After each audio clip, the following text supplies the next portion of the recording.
Hello, in this video I want to show you how to use all lock screen gestures and motions on Realme 11 Pro. To do this, we'll need to open our system settings, then locate additional settings at the bottom and find gestures and motions. Here's screen of gestures. Make sure that they're enabled, and now let's see how each of the feature works.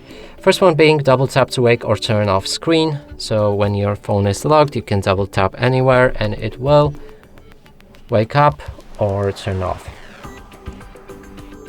Draw O to open camera, draw V to turn on or off flashlight, and there's also music control.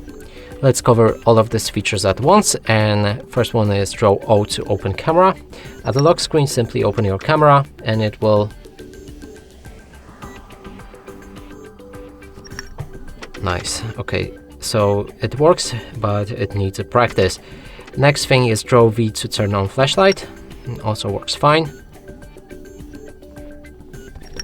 And the last feature there was a media control, so you can draw pause to play or pause music, draw arrow to the right to play next track, draw arrow to the left to play previous track, and next one is more, and here you have different gestures that you can draw on your screen, but they work the same way. You just draw a different motion or gesture and you get a different function for it.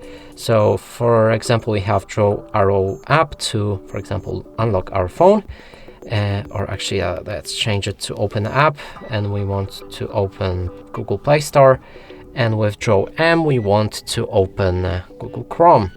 You can also set it to call some contacts if you want. Now let's try it.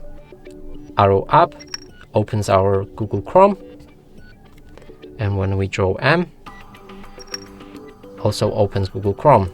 I said to open Google Play Store, but it seems they're kind of junky, these functions. So yep, it kind of works and doesn't at the same time. And that's it for this video. Hope you like it. Please consider subscribing to our channel, leave a like and a comment below.